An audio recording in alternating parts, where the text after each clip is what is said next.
Welcome to Bronze and Modern Gods. I'm John. And I'm Richard. Hey, what's going on, Richard? Not much. How you doing, John? Yeah, it's Memorial Day.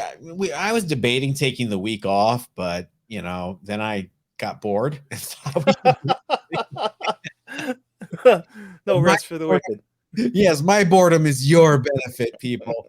We've got some stuff happening today. Of course, always our hot book of the week, our underrated books of the week, our main topic this week, which is hot dollar bin books you probably don't know about. We love digging in those bargain bins and finding some gold.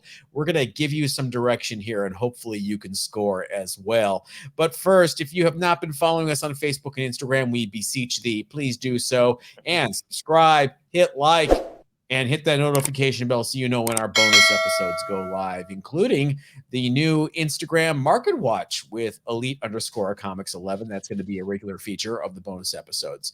But Richard, what is our hot book of the week? Our hot book this week is Something is Killing the Children, number 16, the one per store Virgin variant. Wow, that's a lot of words to say. They've had 16 issues to find out what's killing these children. Yeah, they're still killing them. All right. Well, yeah, this is an interesting book. This is the start of a new arc for Something is Killing the Children. The last arc ended in episode or issue 15. Mm-hmm. So it's a new opportunity. We get to find out more backstory about the main character. And it's pretty hot right now. It's selling anywhere from $100 to $150 raw for this Virgin variant. Wow.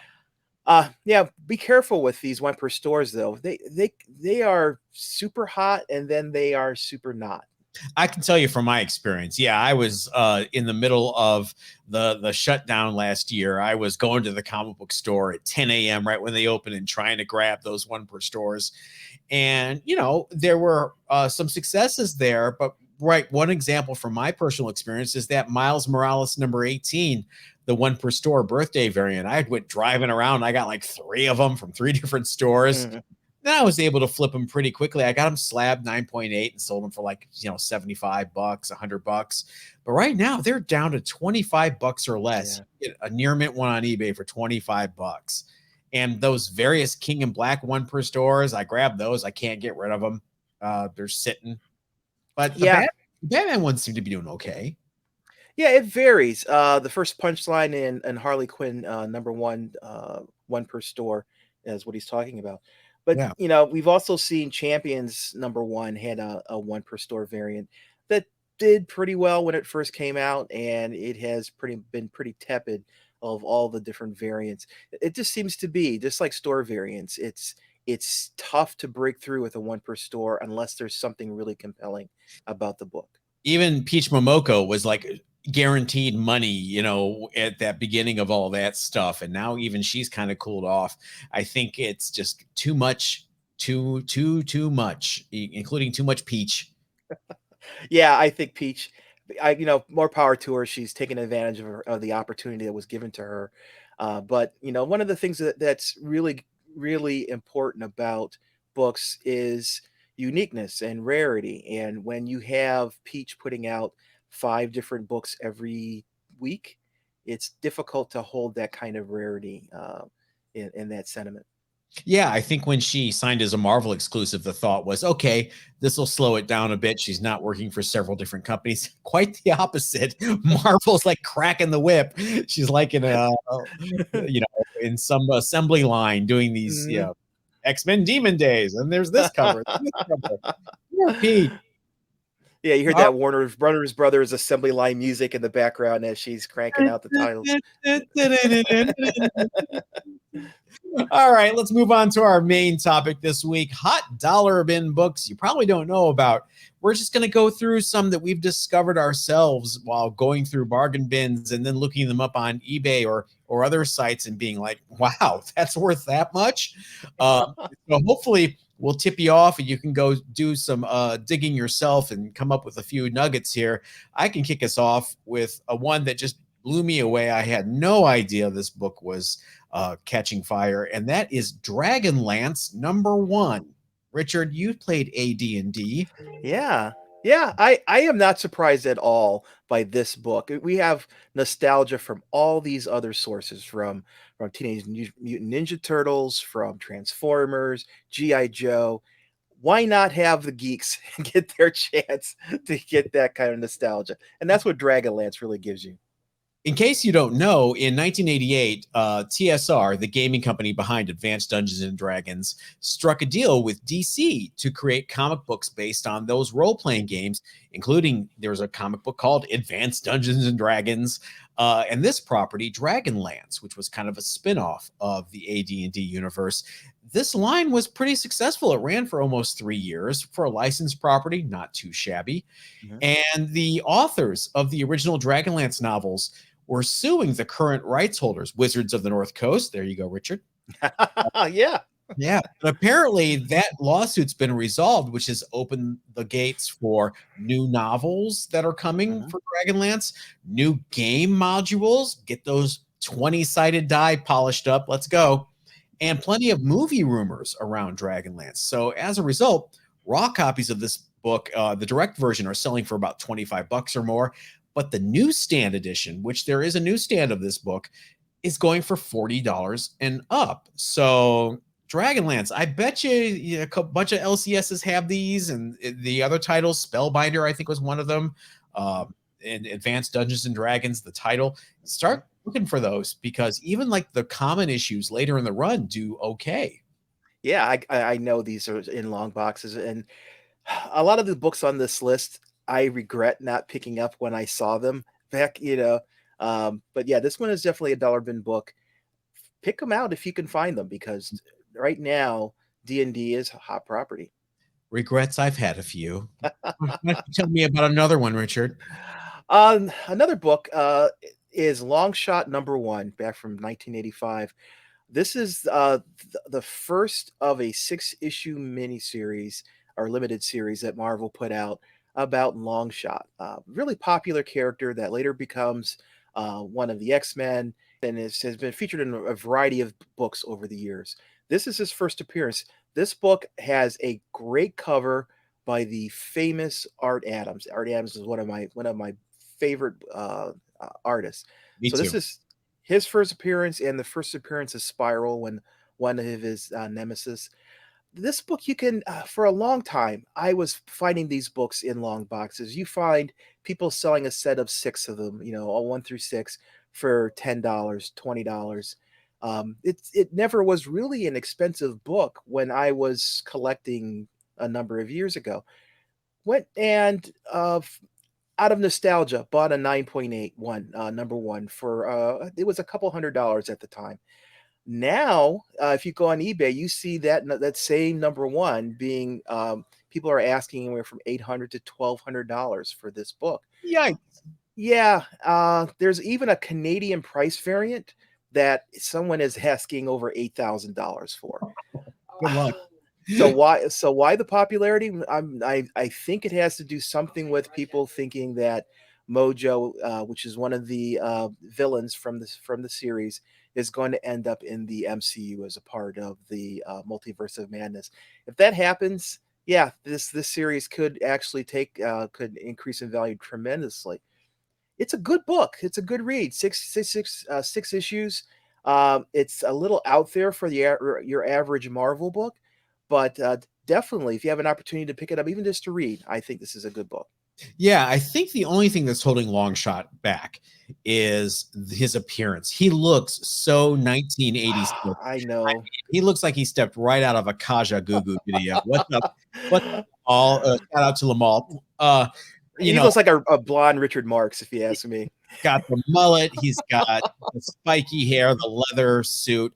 He is in dire need of a refresher because hipsters out here in Silver Lake, the mullet is making a bit of a comeback. But if you wore it the first time, you're not supposed to wear it again, is what the saying goes. Yeah, that looks kind of dated. But this introduced a lot of stuff into the X-Men mythology. Ann Nesenti and Art Adams creating a whole Mojo verse, Mojo world, and Chris Claremont just kind of grabbed that and said, "Yoink, that's mine now. Thank you." So who knows what will happen in the future with this book? A really interesting pick.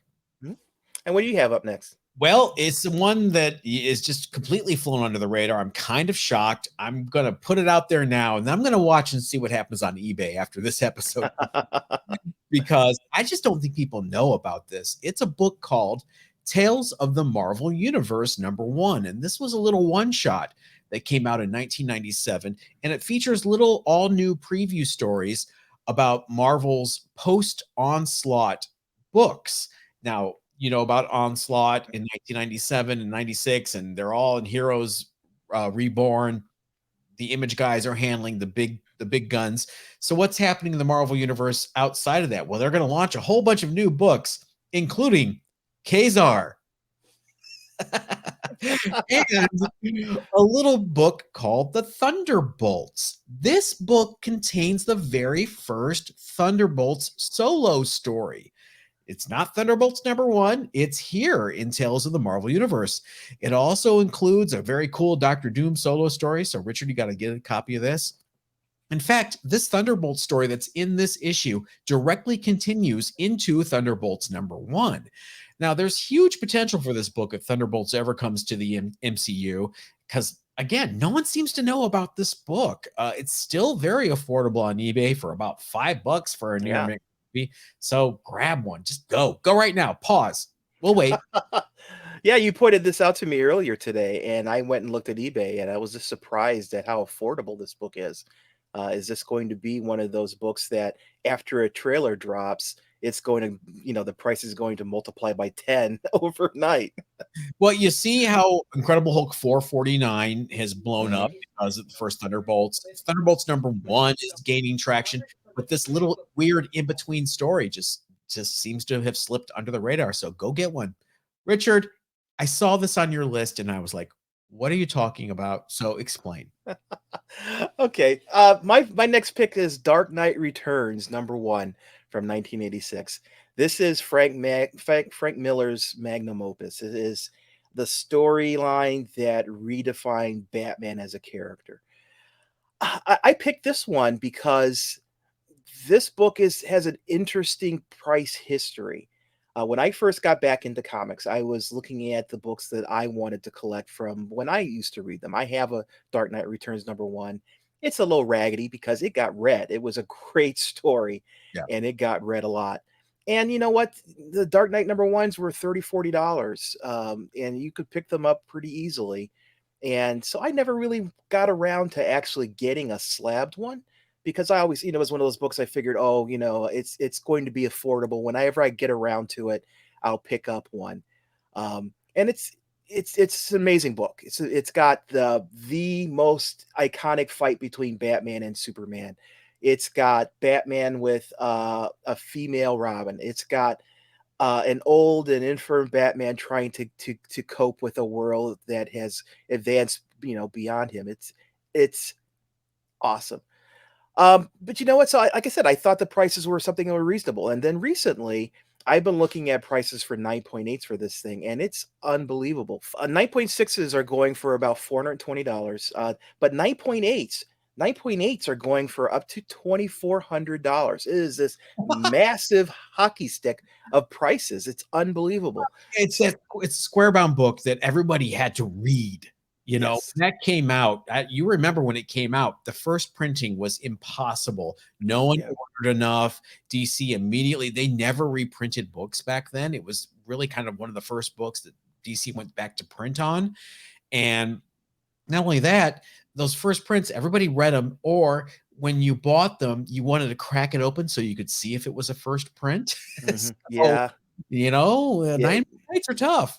Yeah, those square spines are brutal. They show any source, anybody who tries to read that book, it'll be obvious because that spine is cracked. For sure. So that's the primary reason I picked this book.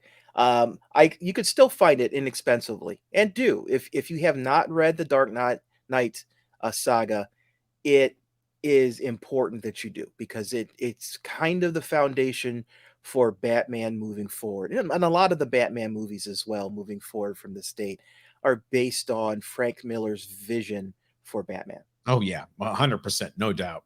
Well, my next one is back into the dollar bin. Go diving.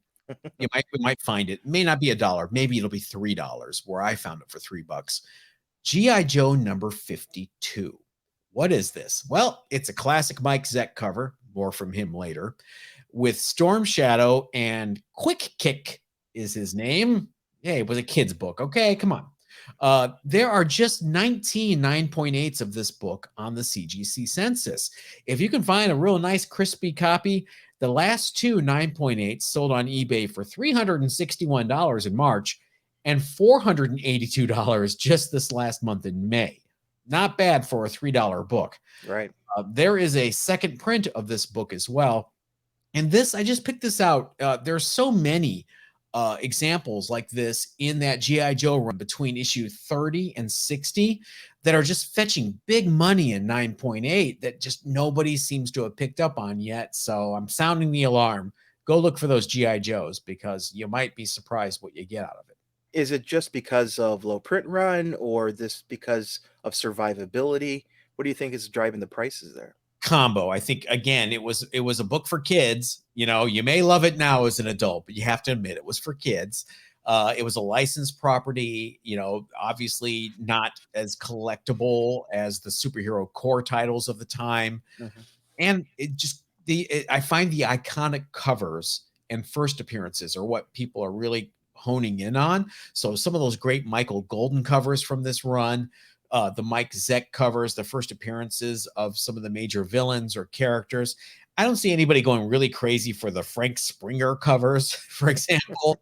So just kind of do your homework when you're flipping through boxes. First of all, if you're flipping through boxes and you see a G.I. Joe comic from issue 30 to 60 and it's under $5 and it looks mint, grab it. You can't lose. No, you can't. As a matter of fact, pretty much any of that original G.I. Joe run, if you find it, it's probably for $1, it's probably worth picking up. If you get in later in the run from issue 135 to 155, when it was really low print run, and again, it was on its last legs, not a lot of mint copies survived, those go for $30 a pop if they're 9.8 candidates raw. So you cannot lose with some G.I. Joe. And I can never remember the saying. I always want to say the more you know. What is what's the saying? It's that knowing is half the battle. Thank you. Knowing half the battle. Pretend I knew that. I said it at the right time. All right. What's your last one, Richard? My last one is one I have yet to actually find in the wild, but I see pricing on it being really affordable, and that is Teenage Mutant Ninja Turtles Authorized Martial Arts Training Manual number 1. Oh, wait a second. I sold a bunch of these on my live sale a couple months ago. Did you really? Yes. Oh, man. I wish I must not have been paying attention. This is a book published by Solson Publications back in '86. It was a licensed property, and it basically gave people lessons in how to use the weapons that the turtles used. So this is how to get your butt kicked. It's 6 issues to the series, including 1 issue for each individual turtle where they showcase the weapons that particular turtle uses. I'm specifically picking out number 1. It's you can find it as a raw book for $10 to $20, but there are only 7 books on them that have been graded, and only 1 sale of a 9.4. And that was for only $150. But there are several copies up right now on eBay that are being listed for $1,200 for a 9.8. So, and it may be because of the rarity of this book being graded. At the same time, there are a good half dozen books there that are from the fine to very fine quality that are $7, $8, $10. So this book is really, you can come across it, and if you want to read it, it's a great opportunity to do that.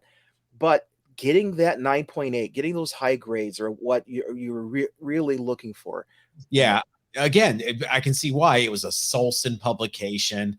It wasn't a story. It's literally Raphael, with his size going, here's how you lunge. I have to wonder how many kids got killed or got their butts beat.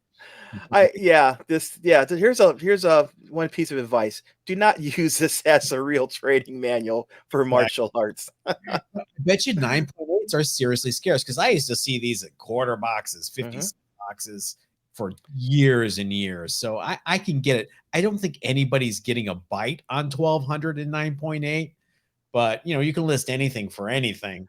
It's what's selling. But all you need to do is find that one buyer. Again, it's if that book is important to that buyer, is it really that not, you know what I mean? Well, we need someone from this show listening to find a 9.8 and put it up for 400, and let's see what happens. Someone else do it. We don't want to be the ones to do it. Yes. Interesting pick, though, especially since I just sold like several of those. I didn't know. I feel dumb now. Thanks. You're welcome. Yeah, sure. Hey, if you don't want to feel dumb anymore and you have a question that we can help you with, or at least attempt to, make sure you check out our bonus episodes where we take your questions in our viewer mail segment. And we also have special guests come in and tell us their underrated book of the week. And we have a new feature, the Instagram Live Market Watch, where we tell you notable sales that have happened in the last week on Instagram Live auction or live sales. So join us. Make sure you hit the notification bell so you know when it goes live. It tends to be Friday. All right. Yeah, our bonus episode is getting to be as long as our regular episode. Longer sometimes. We get down these wormholes and start talking with these guests, and I like it. It's a good conversation. One thing that is a good oh God, I'm not even gonna try. Hey, it's 25-year rule.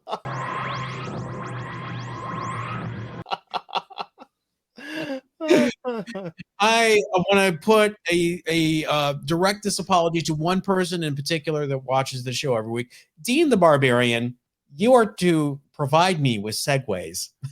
And you have not written any and submitted any for me. So I expect at least 3 segues from you in the next week. That's your homework. 25-year rule this week is a weird one. It is Silver Surfer Superman #1. What? Yes. Yeah.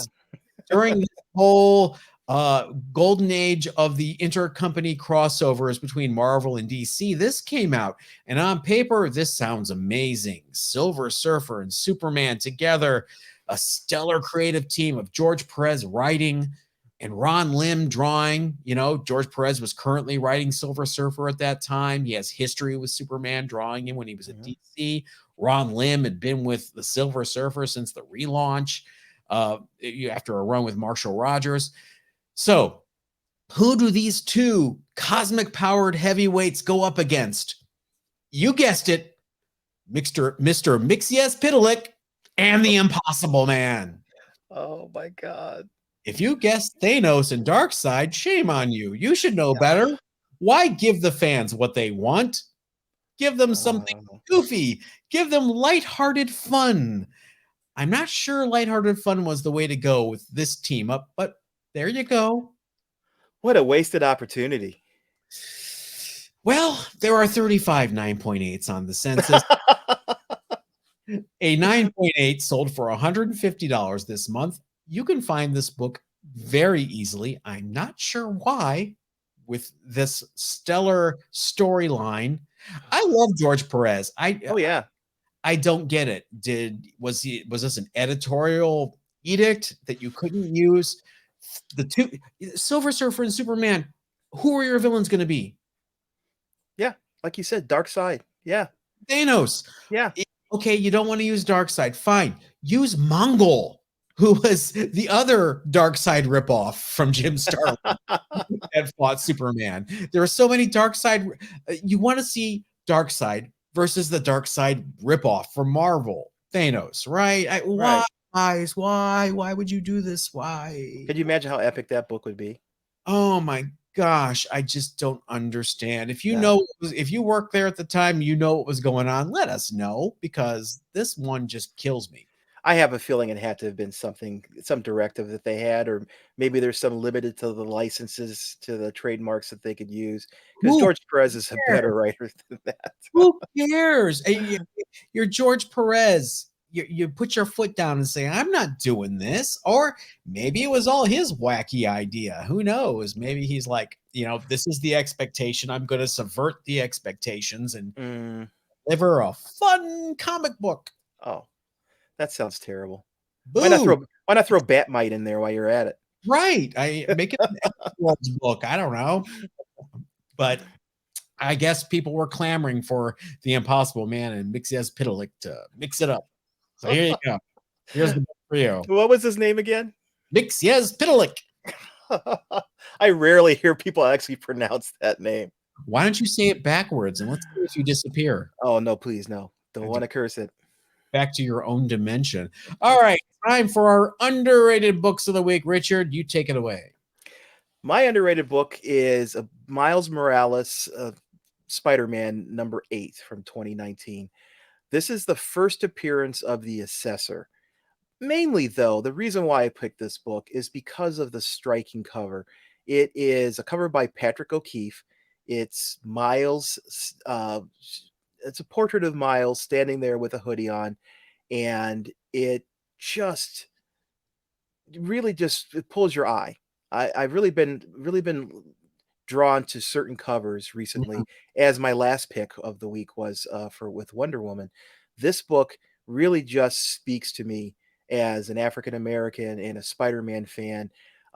This really just pulls, highlights the fact that the new Spider-Man is an African American, because that's pretty much the focus of this cover. And it's really interesting in that it has always, when this book came out, I picked up, as I usually do, 4 or 5 copies, and I picked up some other ones here, in the past year or so. But this book has always had some significant value. You could buy this book for $20 to $40 raw, but I think at some point people are going to start focusing on these covers that really highlight, that aspect of Miles. And this is a really easy one to come by. You can find these books in your LCS's long boxes.